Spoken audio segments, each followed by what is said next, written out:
I may be wrong, but, I don't think we'll ever really have another war like we did, World War II or even the Vietnam or anything like that with boots on the ground. Because the war's already begun. The enemy's already moved in, at the local, state, and federal level. They're all in positions of government now. So they're going to eat us from within, just like cancer does, right? Yeah, it's going to take them a while to do it, but that's what they're out to do.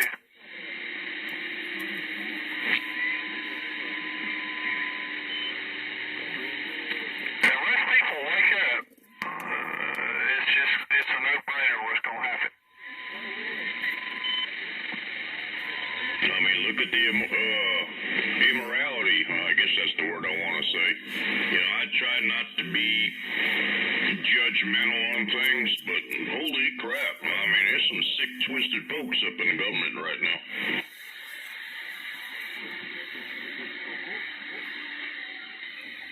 Yeah, well,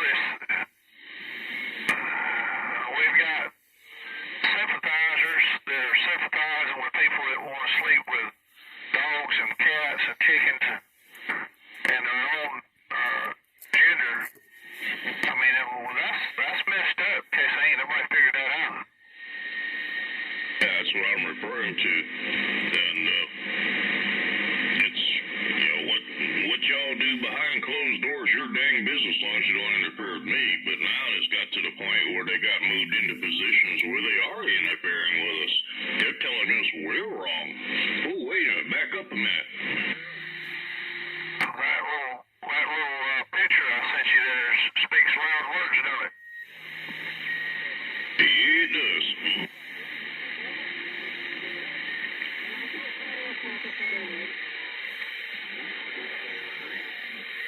And that's the truth too. That's just the way it's happening, and it's happening in that order.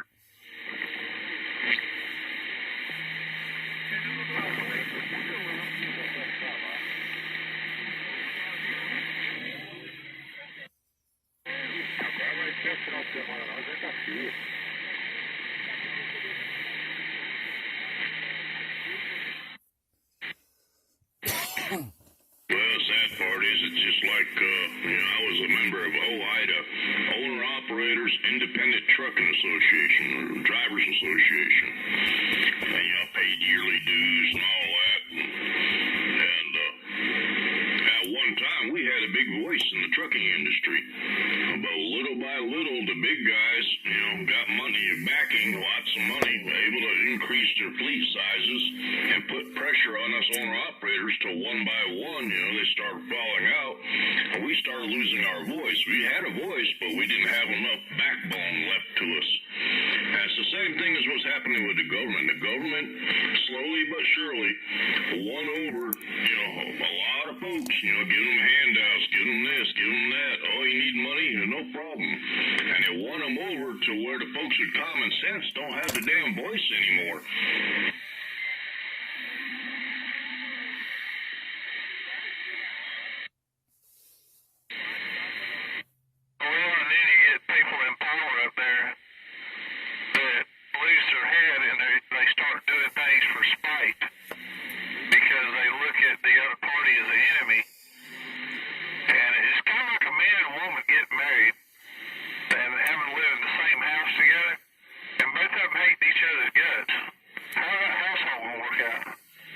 Exactly. I was thinking about brother and sister or two brothers, But yeah, you got it. Both political parties are pointing fingers at each other, blaming each other when they should just be looking in the mirror and saying, "Ooh, there's the problem." Yeah, and then something tragic will happen.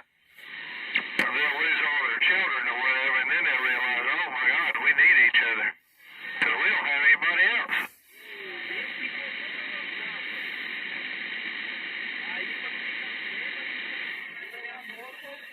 I figure we may be on the verge of civil war. Could possibly be. I don't know. We'll see. Come 2022, we got the midterm elections. That'll be the first sign. I got a feeling they're going to be ugly, and we know what 2024 is going to be like, right? Are you old guys willing to stand up and fight? It's going to be a zoo. You know, I'm Republican. I've been Republican ever since I was old enough to vote. And I voted Republican all these years. I wasn't real proud of the last one I had to vote for. You know, he kind of let his mouth overload his backside a few times. And I'll leave it at that. I don't want to get too heated a discussion about it. But his manipulations right now are going to end up hurting us, because he's talking like, well, if I can't get enough of the Republicans, you know, that are in there behind me, I'll just start an independent run. Well, if he starts an independent run, we're screwed. Did he actually say that much recently, or is that something that was said months ago? That was just recently. He's considering doing an independent run if he can't get enough of, you know, Republicans up there in Washington to side with him.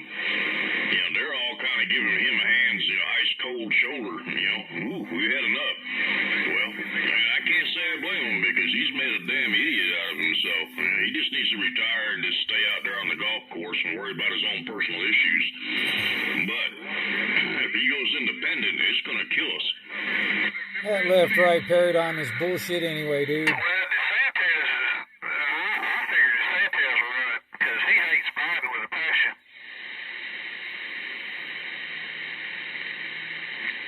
Well, I don't know, you know, there's another one that he might get, he's got a little tarnish on him from his association with Trump. He's got a better chance than any of them, but, you know, people need to distance themselves from that man. As much as I hate to say it, that guy just, he wasn't good for us, I can tell you that. As much as, you know, people want to believe, he wasn't, as far as I'm concerned.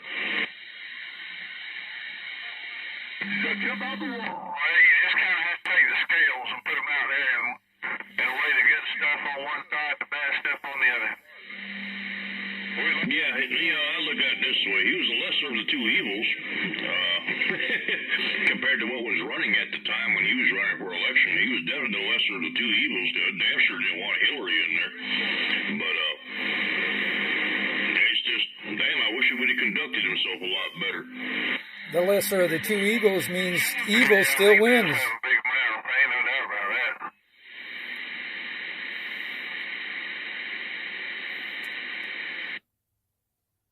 Why do we have to settle for... He's got every lawsuit in the world against him with his businesses and all that, you know. He's got a lot of bad baggage he's bringing with him, you know, and the only reason why he's still voicing his voice right now is just to keep himself out of trouble. He's trying to, you know, put a stop to all that. But, you know, he's not as, you know, he's damn near bankrupt financially. Trump is bankrupt? Yeah, well, he, you know, most of his businesses, his hotels, he just sold his, that big hotel, whatever you want to call it there in D.C., $375 million to get out from under it because he was deep in debt with it.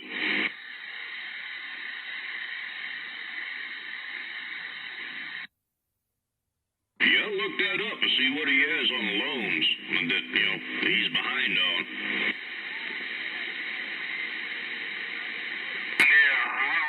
I ain't digging in his personal business, but I hear what you're saying.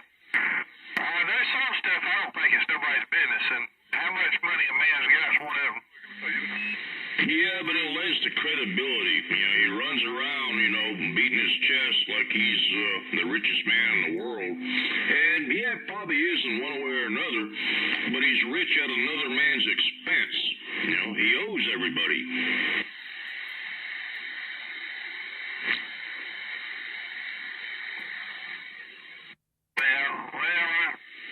I don't owe very many people much of anything, other than the good Lord.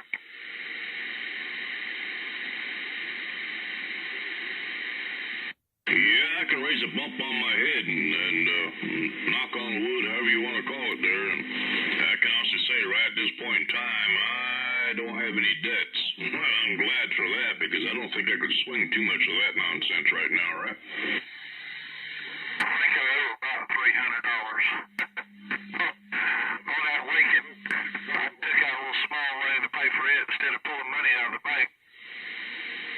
Yeah, well, that ain't that bad. But, when you start getting into thousands, at one point, and this is no joke, at one point, I was almost $250,000 in debt, just equipment costs and whatnot. I didn't make a whole lot when I sold out. By the time I got done paying the bills, there wasn't much left. That's a lot of folks, they look at businesses, look at all the money they're making. Look at all the money they're making. It don't matter about how much money you make. It's how much you keep after you get done paying everybody. Yeah. Well, I've been particular about not getting in debt because we don't have no promise of tomorrow. I don't know what it's going to be like. I mean, I may be dead before daylight, and I don't want to leave my wife where she has to pay a bunch of bills and stuff. Yeah, exactly. And I've had that presented to me when I got in that boo-boo wreck back in 2002. I was neck deep. And when you're out 14, 16 months, the creditors are going to hold back because, okay, yeah, he's got a record of paying on time and paying his debts. So they're going to wait. So you got all that hanging over the top of you. And, if you don't succeed, it's going to fall right on you. I didn't like that feeling. Yeah, we just got the basic stuff in the household. The electric bill and the internet and what few groceries that we buy, and that's about it. Yeah, I try to raise our daughter that way, and she just don't want to listen. And right now, the only way I can get it pictured to you, remember Wile E. Coyote? He stick the umbrella up to keep the boulder from falling on him. That's basically what she's doing. Yeah.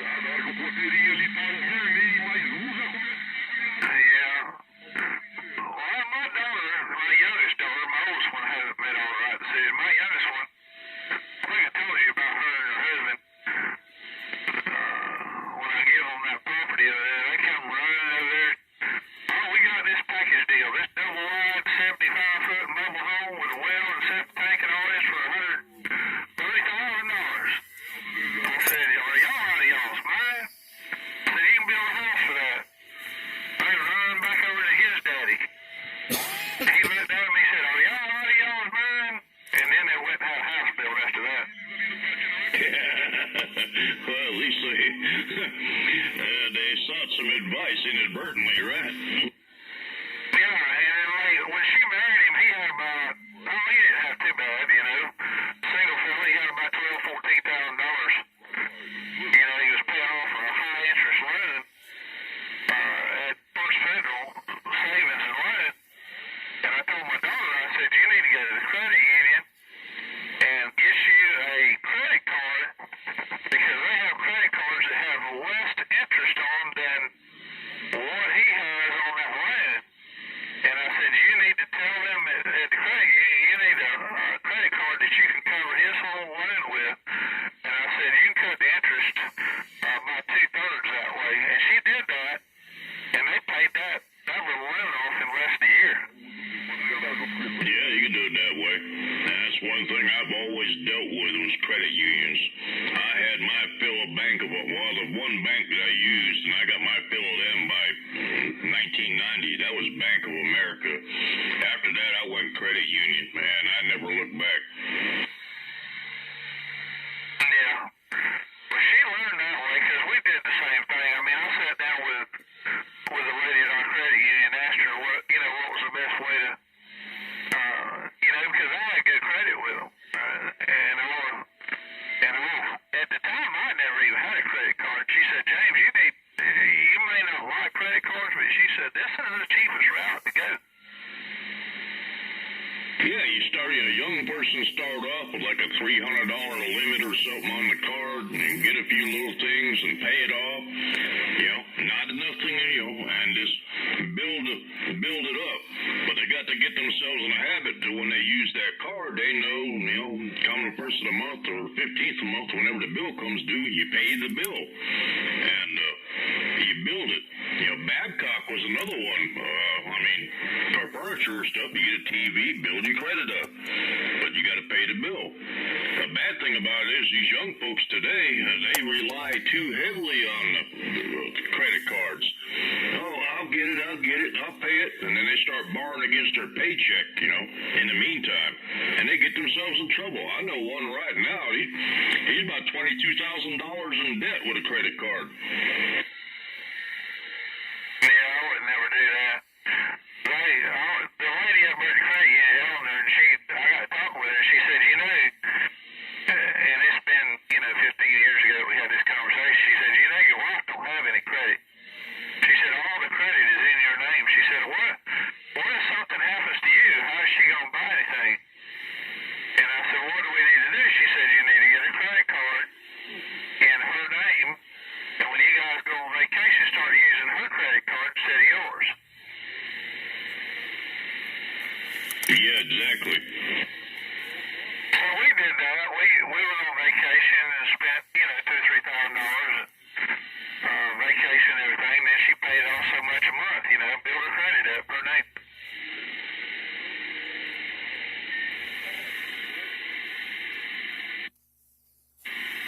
Yeah, that's how I had to run with the trucking and towing, was credit cards, especially with the trucking.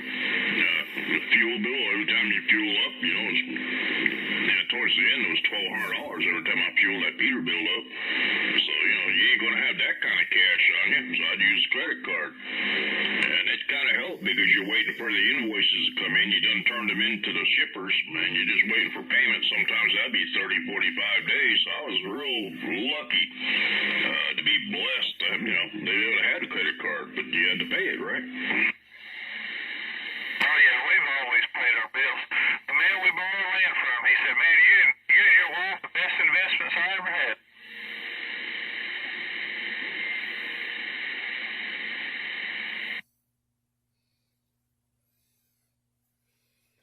I have one credit card, true credit card that I keep, put away, and every once in a while, every couple months, I'll buy something on it and just keep it active and pay it off. But it's just for emergencies. I do not use that thing for anything other than that, right? Well, we've got a debit card, and all my money goes in the bank right off the bat. Every check that I get from this company goes into the bank. And I use my debit card as a credit card, and that actually helps your credit as well. Yeah, you can do it that way.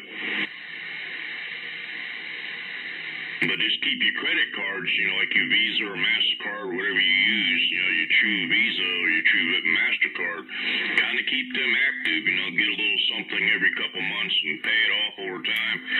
Otherwise, I found out I don't need to use my credit card. I'm not in business anymore, so I just kept it. Well, I had a pretty high limit on my card. I went to go do something one day. I think it was get tires for the pickup truck, and my brother needed something, so I'm going to put it on the credit card. And it come back declined, and I'm going, what? And I called the number on the back of the card, and they said, well, you ain't used it in a while, so we just kind of figured you didn't need it anymore, basically. And so they cut it back. I went from, say, a $10,000 credit limit on the card down to $1,000. And I'm going, what? And I had perfect credit history with them. When we go to mountains or something, the wife has to call our credit union, tell them how much we're going to, raise a limit or whatever, Otherwise, I think it's at about 1,000. We got it capped there, just so if somebody got a hold of it, we wouldn't have a big ordeal of it. Yeah. But that was just kind of, mainly because I wasn't using them, so, for safety, for security reasons, they just cut the limit back on it. I said, so I got it back up there, but yeah, if I go over, I think I got it set at 1,000, and if I need to go over that, I just call in and authorize it to open it up.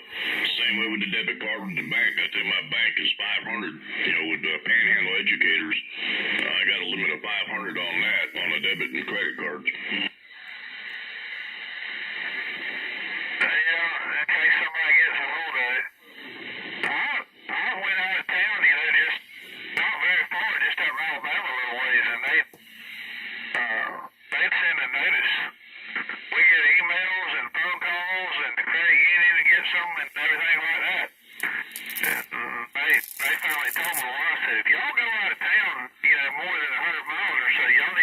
somebody let them know.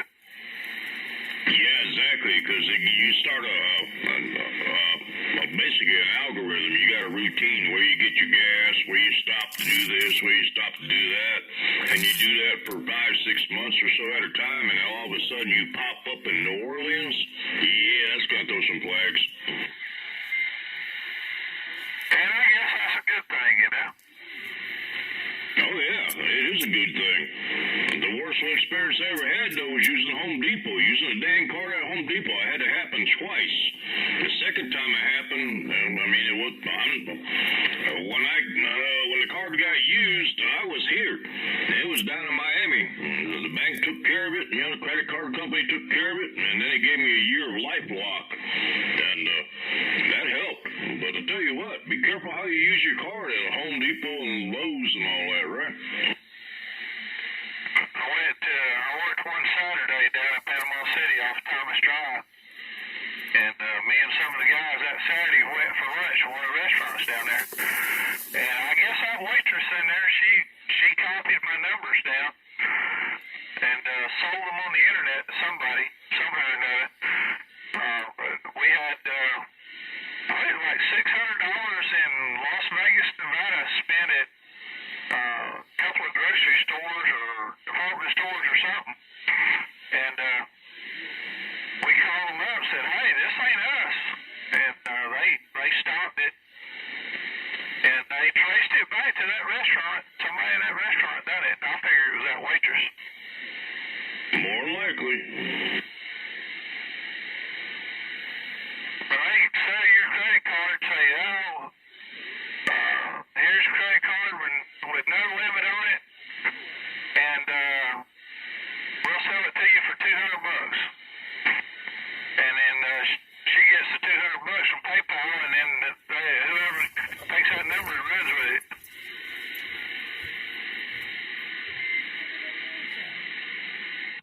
Yeah, that's the only reason why it's good to keep a low limit on there. If you need to bump it up, yeah, you can always call and have it bumped up. Yeah. All right, well, I'm going to take care of Mama here for a minute. I got to start with supper, so, and you're starting to drop out on me. I'm sure I'm dropping out as well. Actually, you're holding up pretty good. I'm over here on the other side of Bruce, between Bruce and Freeport. But I understand needing to get on the road. We've been talking for a while, and I appreciate you riding along with me. All right, well, hopefully chat with you in the morning there, all right? All right, we'll catch you then. Have a good night. All right, be safe getting in the house now.